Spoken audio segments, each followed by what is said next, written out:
They know I'm an asshole. I told them. My name's Austin Tilley. I'm Steve's right-hand guy.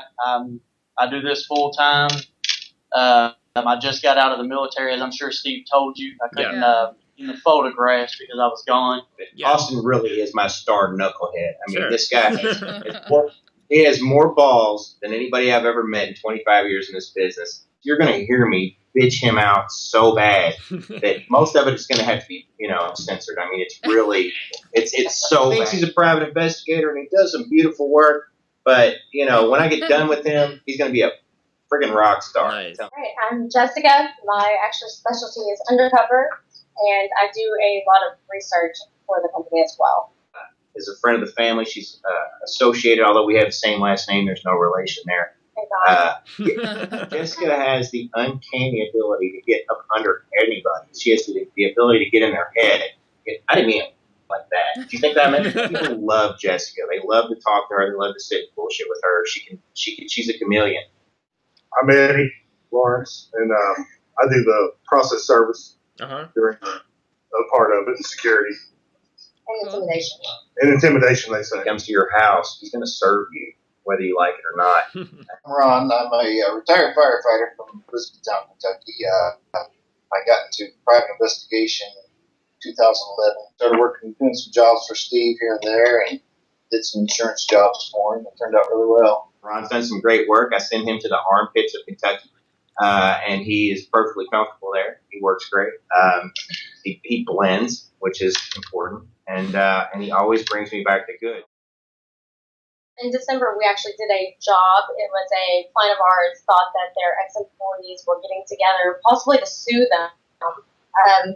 They were very nervous about it. They were meeting up at a local, I'd say, bar. Saw the suspects we were looking for, and the key factor was trying to get in there with them. And so when the guys went out, took a smoke break, I kind of mingled in with them and got them to take a few shots. Before you know it, I was invited to the table. I was actually with Stevie, who I had to kind of, explain and cover up. But, at that point, a few drinks in, they were just very willing to party with us and pretty much spill all their secrets. We got some other secrets out of them that we didn't even need.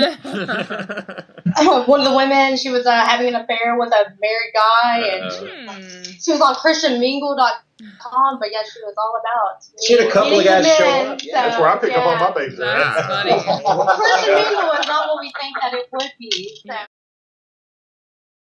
So. We drink. Oh. Yeah. We're not faking. We don't fake it. There's nothing. I didn't know if you had to take this shot Water and throw it behind your soda or whatever. But. No. I mean, you don't want to get, too wasted or anything, Right. but obviously, it loosens you up as well. But they were, more than willing to talk to anybody who's having a good time. So you got me or you got Eddie. I mean, they'll open the door for Eddie, but let's be real here. But a lot of times people don't think that you would do that type of job. It's not always cheating, infidelity. Sometimes you can get in there with the other things that matter. It really comes natural. There may come a time when I ask them to do something that they're either not willing or capable of doing, and at that point, that's where the rubber meets the road. That's when either go forward or we can't. I do ask everybody at this table to do the most insane shit you can imagine in your life. I mean, I might ask Ed to go to the deepest, blackest, darkest, most drug-ridden corners of Louisville to serve a paper, but he always comes back. Ron, I got 45. Yeah. One guy, and he was like, "You ain't no cop." And he was looking at my gun when he said that. I was like, "Does that make you feel better, or is that scary?" Yeah, right. And he said, "Where do I sign?" Yeah. Right. Obviously not New York or anything, but it's still a pretty big city. Right. And then, I drive an hour away, and then I'm in the country pretty much, where you literally have cows and fences. So you got the best of both worlds here. Or not really the best, Yeah, but you can choose. You Ron lives with the cows. Turn right at the cows. I'll live in the middle, and then I work in the city. I like that. A lot of my investigations, I have to follow people down country roads, Oh, yeah. and that's hard to do. Great about Austin is that, I mean, we do a lot of work here in the city, no question. In some really urban areas. And he has that, he can pass. He gets by with that. I mean, sometimes I send him out, I'm telling him, listen, I need you to be homeless.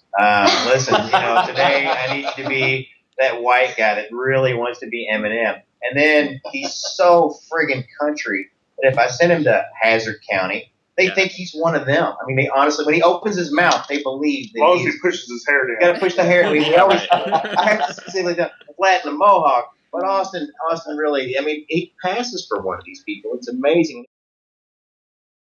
Louisville. Let's go this round. My GPS has a hard time understanding. I got a GPS I can talk to, Yeah. and when you'll say what city, I'll be like Louisville, And trust me, Louisville. and it'll say Beattyville or they'll come off with everything but. Oh, yeah. Right. It's two syllables. If you're a native, Louisville. Louisville.